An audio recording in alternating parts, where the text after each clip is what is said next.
مذہبی عقیدے سے قطع نظر یہ قوم بے حد منظم، متحد اور ذہین تھی، اور ہے۔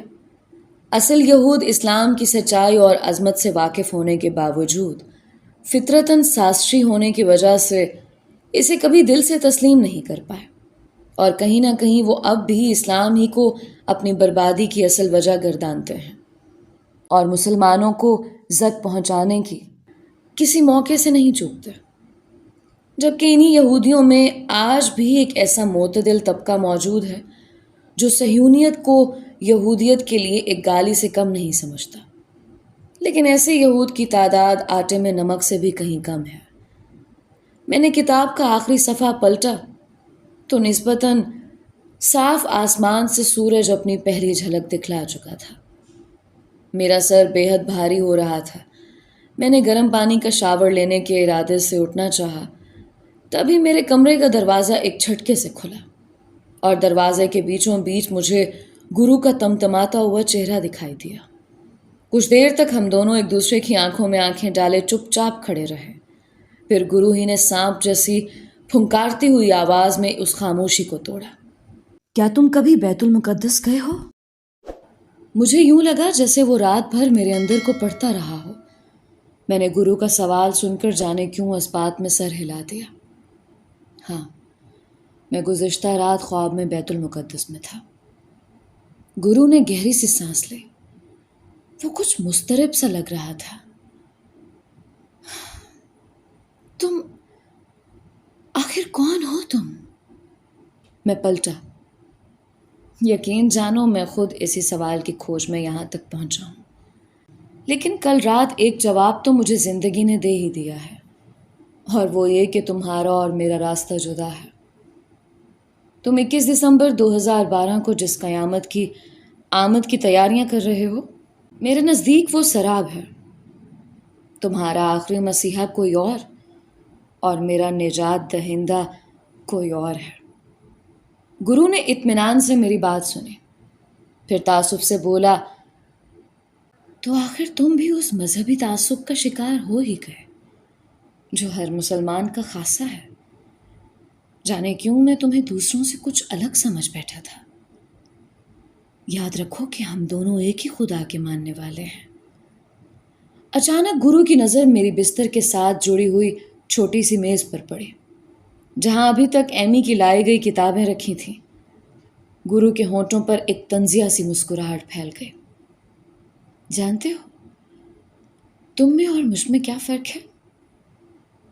میں نے تمہیں اپنے خدا کی وساطت سے جانا ہے، جبکہ تم مجھے ابھی تک ان کتابوں میں ڈھونڈ رہے ہو۔ جس دن مجھے جاننے کے لیے اپنے خدا کی رسی ہلاؤ گے، سارے پردے آنکھوں کے سامنے سے ہٹ جائیں گے۔ گرو اپنی بات ختم کر کے پلٹا اور پھر رک گیا۔ اور ہاں، مقدس دجال کا ظہور ہو چکا ہے، اور تم دیکھنا کہ قیامت بھی اپنی مقررہ تاریخ پر آئے گی۔ میں اپنے رب سے دعا کرتا ہوں کہ اس وقت تم فائدہ پانے والوں کے ساتھ رہو۔ گرو پلٹ کر چلا گیا، لیکن میرے لیے ان گنت سوالوں کا بھنڈارا پیچھے چھوڑ گیا۔ میں جانتا تھا کہ میں اور میرا عقیدہ ہی سچ، لیکن یہ سچ مجھے پورا اطمینان کیوں نہیں سونپ رہا تھا۔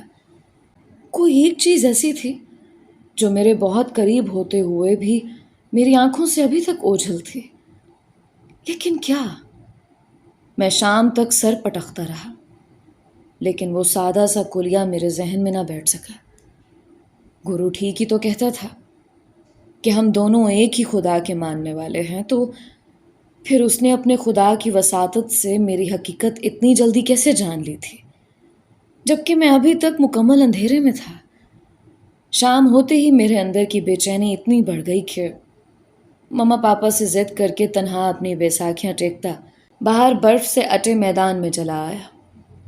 کچھ درختوں پر ابھی تک خزاں کی نشانی کے طور پر زرد پتوں کے سوکھے ہار جھول رہے تھے۔ شاید خزاں کا واسطہ بھی موت کی طرح رگوں سے زندگی نچوڑ لینے سے ہوتا ہے۔ میں اپنی زندگی سے نچڑے ہوئے پتوں کے ڈھیر تلے دبے ایک چوبی بینچ کو جھاڑ کر اس پر بیٹھ گیا۔ سرد ہوا میرے منہ سے نکلتی سانس کو بھاپ میں تبدیل کر رہی تھی۔ لیکن میرے دل سے جو دھواں اٹھ رہا تھا اس کی شاید کسی کو خبر نہیں تھی۔ شاید وہ عصر کی اذان تھی جس کی آواز کہیں دور مضافات سے ہوا کے دوش پر ایک سرسراہٹ کی طرح میرے کانوں سے ٹکرائے۔ میرے کان خود بخود اپنی تمام تر سماعتوں کو جگا کر فضا میں گم ہوتی اس آواز کے تعاقب میں کھڑے ہو گئے۔ ابھی کچھ دن پہلے ہی میں نے کہیں پڑھا یا سنا تھا کہ اذان دنیا کی وہ واحد آواز ہے جو دن رات کے 24 گھنٹوں تمام وقت دنیا کے کسی نہ کسی گوشے میں گونج رہی ہوتی ہے۔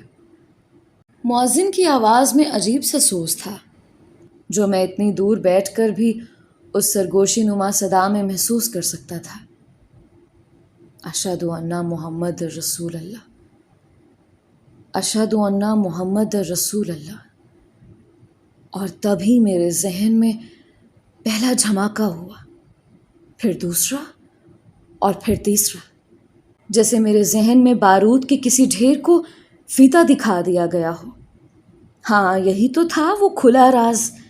حیرت ہے اتنے سامنے کی بات مجھے اتنی دیر سے کیوں سمجھ آئے۔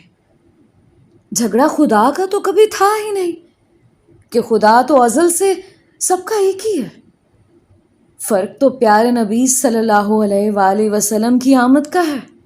اسلام تو ہمیشہ اور ہمیشہ کے لیے نازل ہوا تھا۔ حضرت آدم علیہ السلام سے لے کر حضور صلی اللہ علیہ وآلہ وسلم تک ہر مذہب اسلام ہی کی ایک شکل تھی۔ ہاں مگر آخری نبی الزماں صلی اللہ علیہ وآلہ وسلم کی نبوت کا تورہ امتیاز مسلمانوں کے حصے میں آیا، اور یہی یہود کی ہم سے منافرت کی بنیادی وجہ بھی تھی۔ صدیوں تک یہ تاج یہود کے پاس رہا، اور اللہ نے ان کے بے تحاشا نافرمانیوں کے باوجود نبیوں کی فرمائش پر معاف کرتا رہا، لیکن پھر یہ امتیاز ان سے آخر کار چھن گیا۔ 14 صدیاں گزرنے کے باوجود آج بھی یہود کہیں نہ کہیں مسلمانوں ہی کو اس ذلت کا سبب سمجھتے ہیں۔ اس عرصے میں انہوں نے دھوکے سے اپنے لیے ایک زمین کا ٹکڑا تو حاصل کر لیا، لیکن اپنا قبلہ وہ ہمیشہ کے لیے کھو چکے تھے، اور ہمارے قبلے کو کبھی انہوں نے دل سے تسلیم نہیں کیا۔ اچانک ہی میرا جسم ناتواں اس احساس سے لرزنے لگا کہ میں آخری نبی صلی اللہ علیہ وآلہ وسلم کا امتی ہوں جس کے لیے اس ساری دنیا کا بکھیڑا کھڑا کیا گیا ہے۔ میری آنکھوں سے ٹپ ٹپ آنسو گرنے لگے کہ میں کس قدر بد نصیب ہوں کہ خود اپنی ہی عظمت سے بے بہرا ہوں۔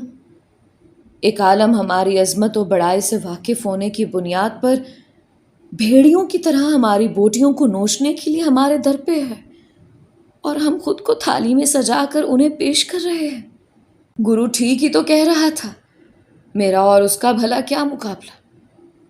اس نے ہم سے سچی دشمنی نبھائی، وہ ہماری نفرت میں علم کے کتنے سمندر پی گیا، اور میں جو مذہب کی محبت کا دعوے دار تھا، میں نے کیا سیکھا؟ صرف 6 کلمیں اور 5 نمازیں؟ کیا بس اتنا ہی تھا میرا دین؟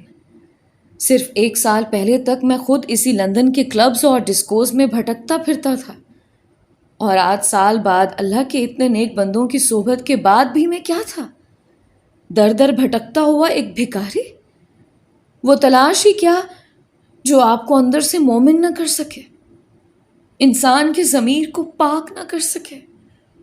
کیا میں اس نبی و آخر الزماں صلی اللہ علیہ وآلہ وسلم کے امتی ہونے کے اعزاز کا حقدار تھا؟ نہیں، ہرگز نہیں۔ ایک وہ یہودی جو خدا کی محبت کے بل اپنی ساری زندگی ایک مقصد کے سپرد کر چکا ہے، اور ایک میں جسے خدا کی محبت پانے کے لیے اس کے نبی صلی اللہ علیہ وآلہ وسلم کی محبت کا سادہ اور آسان کلیہ بتا کر خدا نے ساری کائنات اس امتی پر وار دینے کا وعدہ کیا ہے جو صرف اس کلیے ہی کو شرط بنا لے۔ مگر مجھ جیسے اور نہ جانے کتنے کم نصیب ہوں گے جو صرف زبانی ہی اس محبت کا دعویٰ کرتے ہوں گے۔ میں جتنا سوچتا جاتا آنکھوں سے آنسوؤں کی جھڑی بہتی جاتی، اور پھر کچھ دیر بعد ہی آسمان سے گرتی برف کو میرے آنسو زمین پر جمنے سے قبل ہی دھونے لگے۔ کاش انسان کے گناہ بھی اس برف کی طرح اتنی ہی آسانی سے دھل پاتے۔ پھر نہ جانے کب ایمی میری تلاش میں اس طرف آ نکلے، اور کب وہ مجھے میرے شکستہ وجود سمیٹ کر میرے کمرے تک لے آئے۔ میری حالت کے پیش نظر کسی نے مجھ سے کوئی سوال نہیں کیا، مگر اگلی صبح ایک اور خبر میرے حواس معطل کرنے کے لیے تیار تھے۔ ایمی دراصل گزشتہ روز ہی خبر سنانے کے لیے مجھے تلاش کرتی ہوئی ہسپتال کے احاطے میں آئی تھی، لیکن مجھے بے حال دیکھ کر خاموش ہو گئی تھی۔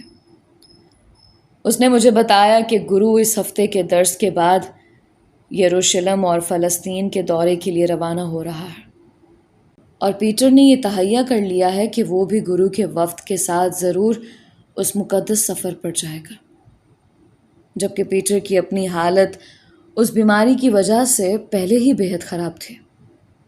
ایمی کو ڈر تھا کہ وہ ایک بار گرو کے ساتھ چل پڑنے کے بعد اپنے بھائی کی صورت دوبارہ کبھی نہیں دیکھے گی۔ برسوں پہلے ٹھیک اسی طرح ایک روز اس کی ماں اپنا سب کچھ تیاگ کر کسی مقدس فریضے کے انجام دہی کے لیے گھر سے نکلی تھی، اور پھر کبھی نہیں لوٹے۔ ایمی کو 100% یقین تھا کہ گرو بھی اپنے ساتھ جانے والے سبھی نوجوانوں کو کسی اسرائیلی مشنری کے حوالے کر دے گا، جہاں سے آج تک کسی کی واپسی نہیں ہوئی۔ ایمی بات ختم کر کے آنکھیں پونچھتی ہوئی وہاں سے چلی گئی۔ خلاف توقع گرو نے 2 دن سے کوئی رابطہ نہیں کیا تھا، شاید وہ اپنے سفر کی تیاری میں مشغول تھا۔ شام تک میری طبیعت بے حد نڈھال ہو گئی، لیکن میں چپ چاپ بستر پر آنکھیں بند کیے پڑا رہا۔ کبھی کبھی جب انسان کا ٹوٹ کر بکھرنے کو جی چاہے، لیکن اسے اپنوں کی دل جمعی کی خاطر خود کو سمیٹے رکھنا پڑے تو زندگی کتنی مشکل ہو جاتی ہے۔ اچانک بند پلکوں کے عقب سے مجھے گرو کی آواز سنائی تھی۔ کیا تم میرے بارے میں سوچ رہے ہو؟ میں نے چونک کر آنکھیں کھول دیں۔ وہ میرے سامنے ہی دروازہ کھولے کھڑا تھا۔ کمرے میں مغرب سے پہلے کا اداس اندھیرا چھایا ہوا تھا۔ ماما پاپا شاید مجھے سوتا سمجھ کر باہر چہل قدمی کے لیے نکل چکے تھے۔ حسب معمول گرو کی آنکھوں میں وہی جیت لینے والی چمک اور ہونٹوں پر فتح کا غرور لیے ہلکی سی مسکراہٹ۔ میں نے پہلی مرتبہ گرو سے درخواست کی، کیا تم میری ایک بات مان سکتے ہو؟ پیٹر بہت بیمار ہے، اسے اپنے ساتھ مت لے جاؤ۔ گرو زور سے ہنسا۔ تمہارے لبوں پر یہ عاجزانہ درخواست کچھ سچتی نہیں۔ جنہیں قدرت کے عزیز ہونے کا غرور ہو وہ گزارشات نہیں کرتے، حکم دیا کرتے ہیں۔ میں گرو کا یہ طنز بھی جھیل گیا۔ شاید میں کبھی خود کو حکم دینے کا اہل نہ ثابت کر سکوں۔ تمہیں اپنی اس جنگ کے لیے اور بہت سی جان نثار مل جائیں گے۔ اس معصوم لڑکے کو بخش دو، وہ اپنی کمزور بہن کا آخری سہارا ہے۔ گرو کو جیسے میری بے بسی دیکھ کر لطف آ رہا تھا۔ ٹھیک ہے، تو پھر ایک سودا کرتے ہیں۔ میں پیٹر کو منع کر دوں گا، لیکن اس کے بدلے تمہیں میرے ساتھ بیت المقدس چلنا ہوگا۔ بولو، منظور ہے؟ میرے اندر بیک وقت جیسے بہت سی پرشور ہواؤں کے جھکڑ چلنے لگے۔ کچھ دیر تک کمرے میں خاموشی طاری رہی، اور پھر میرے لب ہلے۔ ٹھیک ہے، مجھے تمہاری یہ شرط بھی منظور ہے۔ پیٹر کی جگہ میں تمہارے ساتھ چلوں گا۔ گرو کی آنکھوں میں ایک چمک سی لہرائی، لیکن ٹھیک اسی وقت اس کے عقب سے ایمی کی تیز آواز ابھری۔ نہیں، عبداللہ تمہارے ساتھ کہیں نہیں جائے گا۔ میں اپنے ایک بھائی کو بچانے کے لیے دوسرے کی قربانی نہیں دے سکتی۔ اگر پیٹر کی جدائی ہی میرا مقدر ہے تو یوں ہی صحیح۔ گرو ایمی کی بے وقت مداخلت سے کچھ بدمزہ دکھائی دے رہا تھا۔ ٹھیک ہے، جیسے تم لوگوں کی مرضی۔ وہ غصے سے مڑا اور واپسی کے لیے قدم اٹھائے۔ میرے ذہن میں جیسے کوئی گھنٹی بجے۔ رکو، اگر بات اختیار کی ہی ہے تو واقعی تمہیں اس وقت اختیار حاصل ہے، اور اس اختیار کا گھمنڈ بھی تمہارے انداز سے ظاہر ہے۔ تو پھر ایک بیمار اور کمزور لڑکے پر اپنی مرضی چلانے سے کیا حاصل؟ اگر تمہیں اپنے ساتھ پیٹر کو لے جانا ہی ہے تو اسے ٹھیک کر کے کیوں نہیں لے جاتے؟ تم تو مسیحا ہو، پھر اپنی اس مسیحائی کا اعجاز اپنے ایک چاہنے والے پر کیوں نہیں آزماتے؟ یہ تمہاری ٹیلی پیتھی صرف لمحاتی اور کچھ دیر کے لیے مندمل کرنے کا ہنر ہی جانتی ہے۔ پیٹر کے جسم میں تازہ خون نہیں بن رہا، اس حالت میں وہ منزل پر پہنچنے سے قبل ہی اپنی سانسیں ہار جائے گا۔ اگر تم اسے تندرست کر دو تو میں خود تمہارا بے دام غلام بن کر رہوں گا۔ بولو، منظور ہے یہ سودا؟ میری بات سن کر وہ سوداگر پلٹا، اس کی آنکھوں سے شعلے نکل رہے تھے۔ تو گویا تم مجھے للکار رہے ہو، تم شاید یہ بھول رہے ہو کہ سودا کرنے کا حق صرف فاتح کے پاس ہوتا ہے۔ اگر ہمت ہے تو لڑ کر فتح حاصل کرو اور پھر اپنی مرضی کے فیصلے صادر کرنا۔ گرو نے بڑی ہوشیاری سے پتے پلٹ کر میری جانب دیکھا۔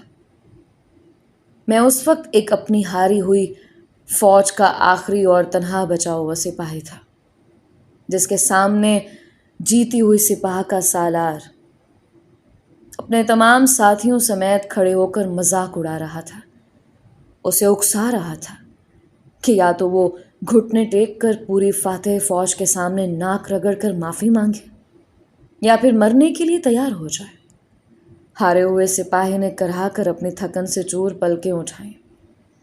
فاتح سپاہ سالار جیت کے نشے میں جنگ کا ایک بنیادی اصول بھول گیا تھا کہ ہارے ہوئے کو اتنا ہی ہرانا چاہیے جتنی اس میں ہارنے کی سکت ہو، کیونکہ ہر شکست کی آخری حد سے پرے ایک نئی جنگ چھپی ہوتی ہے، پھر چاہے لڑنے والا وہ آخری بچا ہوا گھائل سپاہی کیوں نہ ہو، اور چاہے انجام میں اس سپاہی کو اپنے گھائل جسم میں ہزاروں تیروں کے لیے نئے شگاف ہی کیوں نہ ملے، سپاہی وہ جنگ لڑتا ضرور ہے۔ میں نے بھی لڑنے کا فیصلہ کر لیا تھا۔ ٹھیک ہے، اگر فتح صرف لڑ کر ہی ملتی ہے تو یوں ہی سہی، میں تیار ہوں۔ گرو طنزیہ ہنسی ہنسا۔ اچھا، تو پھر میدان بھی تم خود ہی منتخب کر لو، کل تمہیں یہ گلہ نہ ہو کہ گرو نے اپنے علاقے میں تمہیں ہرا دیا۔ میں نے غور سے گرو کو دیکھا۔ علاقہ بھی تمہارا ہی ہوگا اور مجھ سے ایسے کسی گلے کی کبھی توقع مت کرنا۔ میں تو سدا ہی ہارتا آیا ہوں اور شکست کے تمام آداب سے اچھی طرح واقف ہوں۔ ہماری یہ جنگ تمہاری اس آنے والے درس کے دور میں ہوگی، تمہارے ہی گھر پر۔ گرو نے چونک کر میری طرف دیکھا۔ اوہ، تو آخر بلی تھیلے سے باہر آ گئی۔ ویسے میں تمہاری ہمت کی داد ضرور دوں گا۔ ٹھیک ہے، مجھے اس مناظرے کی دعوت قبول ہے، لیکن شرط اب بھی وہی ہے۔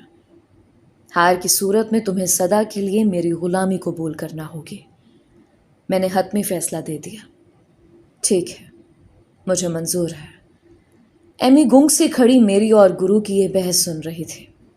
گرو کے کمرے سے نکلتے ہی چلا پڑی، یہ تم نے کیا کیا لڑکے؟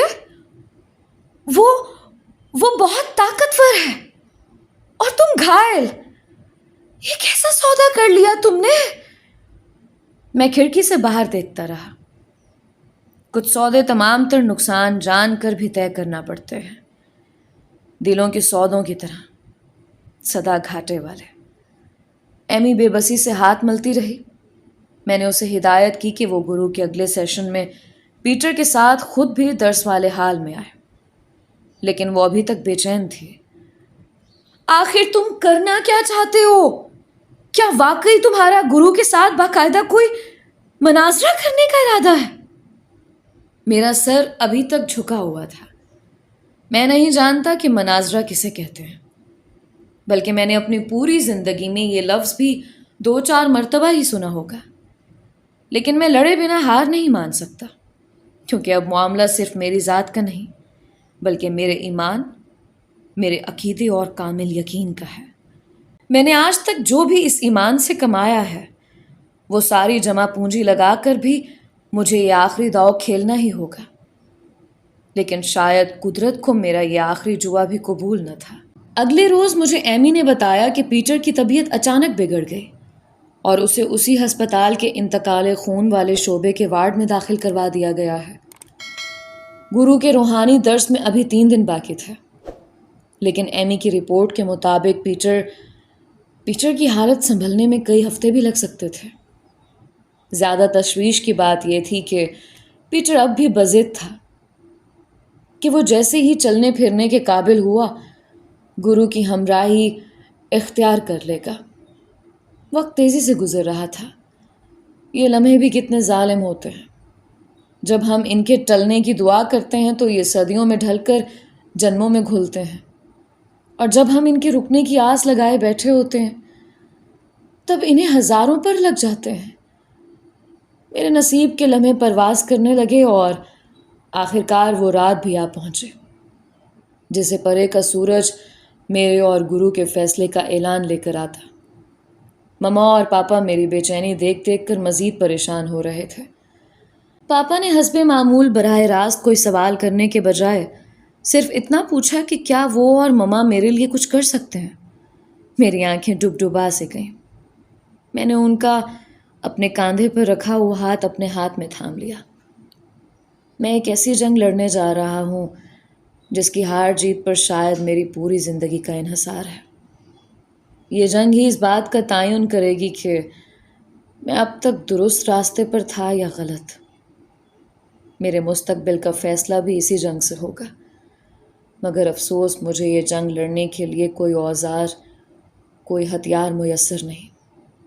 مجھے خالی ہاتھ صرف اپنے یقین کے سہارے ہی یہ لڑائی لڑنا ہوگی۔ مجھے آپ دونوں کی دعا کی ضرورت ہے، اور بس۔ پس منظر میں کھڑی مما میری بات سن کر رو پڑی۔ مائیں تو یوں بھی رونے کا بہانہ ڈھونڈتی ہیں کہ ان کا واسطہ خوشی سے کچھ کم ہی ہوتا ہے، مگر نہ جانے کیوں اس پل میرے مضبوط پاپا بھی اپنے آنسو چھپا نہیں پائے۔ میں نے تڑپ کر انہیں گلے لگا لیا۔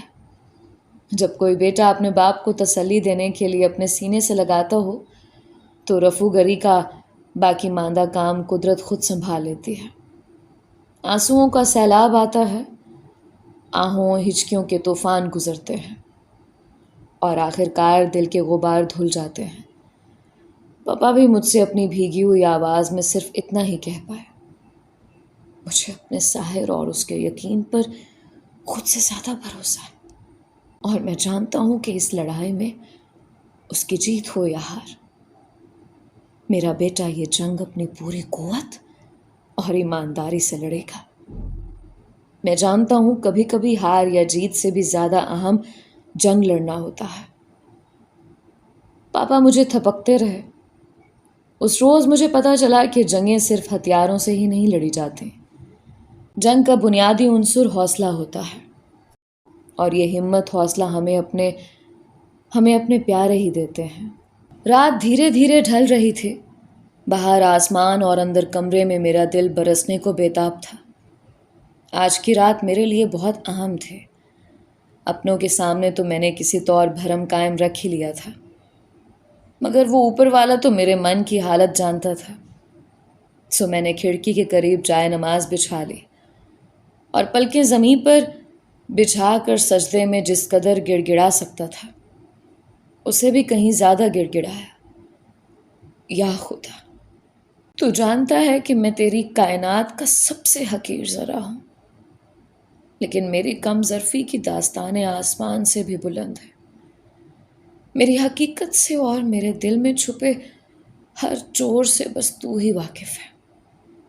میرے گناہوں کی فہرست کتنی بھی طویل سہی، تیری بے قرار رحمت سے کم ہے۔ سو میری منافقت بھری توبہ و معافی کو یہ جانتے ہوئے بھی قبول فرما کہ توبہ کرتے وقت بھی میرے دل کا چور مجھے تیری نافرمانی پر مستقل اکساتا رہتا ہے۔ پھر بھی تجھے تیرے پیارے نبی صلی اللہ علیہ وآلہ وسلم کا واسطہ، میری لاج رکھنا، میرے عیبوں پر اور میری جہالت پر پردہ ڈالے رکھنا۔ میرے مولا، تیرا ہی آسرا ہے، تو ہی عیبوں کا پردہ دار ہے۔ میری جھولی میں 100 چھید ہیں، پھر بھی یہ جھولی تیرے سامنے پھیلی ہوئی ہے، اسے بھر دے مالک۔ اسے بھر دے میرے مالک۔ میں جس قدر گڑ گڑاتا، آنکھوں سے آنسوؤں کی جھڑی اتنی ہی تیزی سے بہتی۔ اس روز مجھے احساس ہوا کہ مجھے تو دعا مانگنے کا سلیقہ بھی نہیں آتا، اور آتا بھی کیسے؟ مجھے آج تک بنا مانگے ہی سب کچھ تو ملتا رہا۔ مجھے یہ بھی پتا چلا کہ دعا صرف لفظوں سے مانگنے کا نام نہیں۔ اللہ کے سامنے تو ویسے ہی ہمارے بہترین لفظ کھو جاتے ہیں، ہم بس غوں غاں ہی کرتے رہ جاتے ہیں اور دعا کا وقت نکل جاتا ہے۔ ہم بڑی تیاری سے دعاؤں کی فہرست ذہن میں ترتیب دے کر اس کی بارگاہ میں حاضر ہوتے ہیں، اور اگلے ہی لمحے سب بھول بھال کر کسی چھوٹے بچے کی طرح صرف میٹھا مانگنے ہی پر اکتفا کیے رہتے ہیں۔ یہ تو دینے والے کی وسعت ہے کہ وہ پھر بھی ہم بے زبانوں کو، نادانوں کو، صرف میٹھے کے لالچیوں کو سب کی ضرورت کے مطابق دیتا ہے۔ ورنہ سچ تو یہ ہے کہ ہماری طلب کبھی اس قابل نہ تھی کہ ہمیں کچھ عطا کیا جاتا۔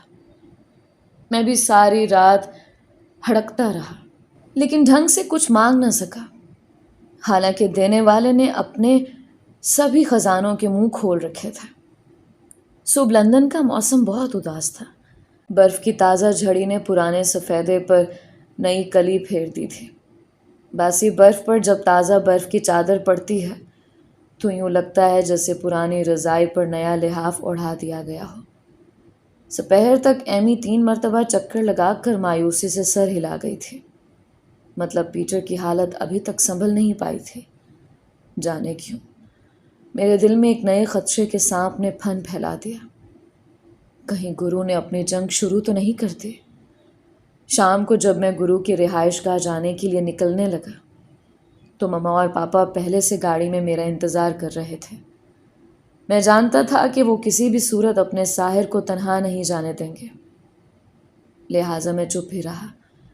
اندھیرا ہونے کے قریب ہم گرو کے ٹھکانے پر پہنچ چکے تھے۔ باہر میڈیا کے رپورٹرز اور مختلف ٹی وی چینلز کے مائک دیکھ کر میرا ماتھا ٹھنکا۔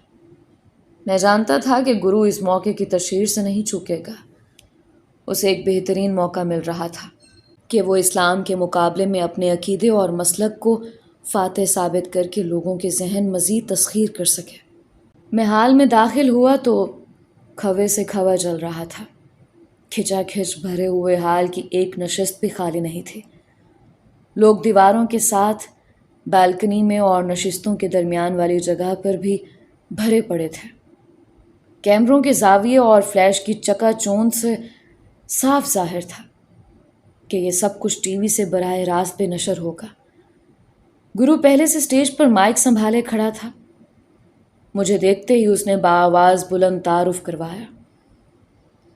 خواتین و حضرات، آپ کی توجہ چاہتا ہوں۔ ہمیں جس شخصیت کا انتظار تھا وہ اب ہمارے درمیان ہے۔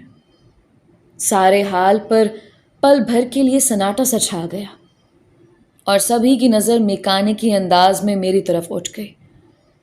مجھے اپنی ریڑھ کی ہڈی پر پسینے کی ایک بوند پھیلتی ہوئی محسوس ہوئی۔ قدموں کے نیچے سے زمین جیسے کھسکتی گئی۔ مناظرہ شروع ہو چکا تھا۔